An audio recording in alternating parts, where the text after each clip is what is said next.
We do what we call traditional firing with our fireworks here in Telluride, and what that means is that we use fusees rather than electronics on everything. Law states that you have to do fusees on only the small stuff. You have to go fully electronic on anything that's larger than a 6-inch shell.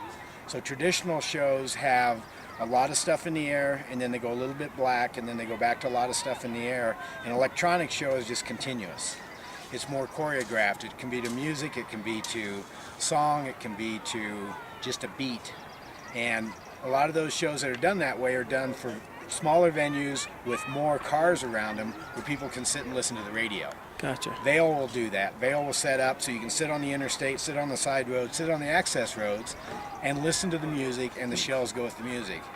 You know, eyes of blue, you get blue shells in the air. Fields of green, you get green shells in the air. We do traditional, which means we pick shells that we like, and we throw them up to match each other. We try to spread them out so that they don't white each other out. We don't throw up all silver at once or all blue at once. We throw up multicolors. And in that traditional vein, it comes down to almost a dark sky, and then comes back up and then comes in. So it goes in and out on itself all the time like it's breathing. So it's like a show that's actually in motion. And I like that better than the radio shows, because all you do is sit at the board and just punch a button, and now the computers have got them set up to where you just hit enter and it starts the show, and you sit back and don't touch a thing. This is much more fun. I can work in a lot of places and do 4th of July. This is the best place in the world to do 4th of July, right here in Telluride. We call this traditional firing with electronics because we do it by hand. No music, no headphones, no cues on tape. We just do it by cadence. We count how many seconds it goes in the air, we hit another shell. We try to blow them up, so just as they go in, then we put another one out. And we just continuously do this.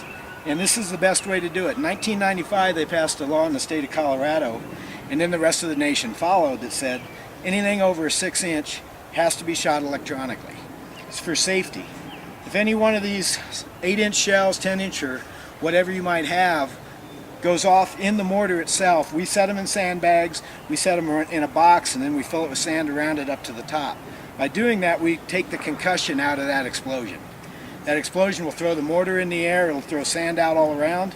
Usually, with other than a 16-inch, it will throw it about maybe 100 feet. So everybody will be in the pattern of it, but nobody will get hurt because it's all small material. There's nothing very large in it.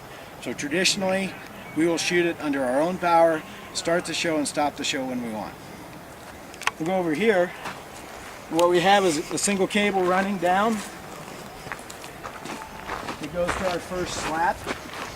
Slats are traditional as far as they used to be handmade. Everybody made their own.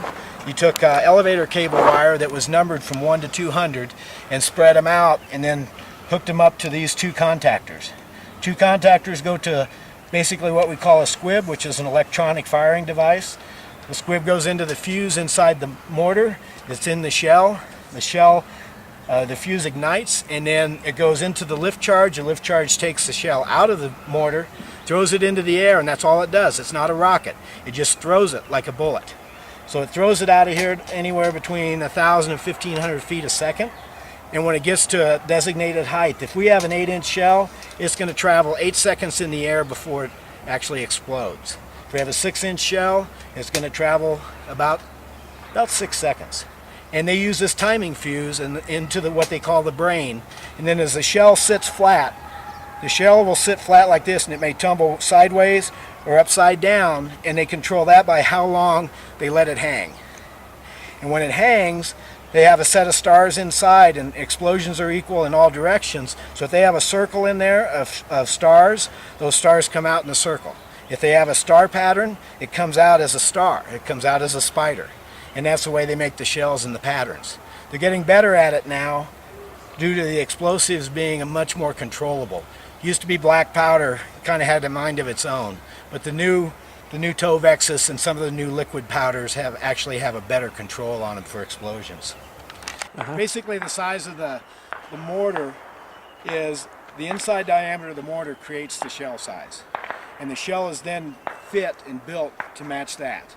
If we have a 6-inch shell and we put in a 4-inch or a 6-inch mortar and put in a 4-inch shell, you end up with a misfire because there's no compression in there. So you have to have the shell and the mortar together. They match up.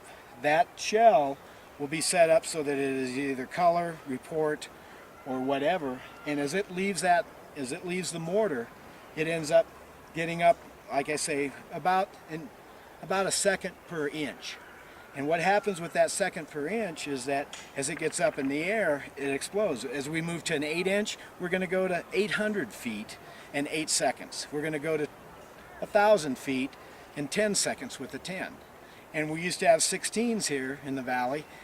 They haven't made those really well lately, so this year we decided to eliminate the 16s and we added more 8s.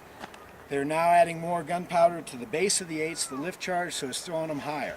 So now our timing's getting a little bit different, and we're trying to figure that out this year. 100 feet in 1 second and 100 feet in width. So there's a length, width, height development on that shell, and every inch creates a multiple of 10 of that unit all the way across the board. If you have an 8-inch shell, it's going to be 8 seconds in the air, it's going to be 800 feet up, and it's going to be about 800 feet across. Wow. So a 16-inch cell will be 1,600 feet across.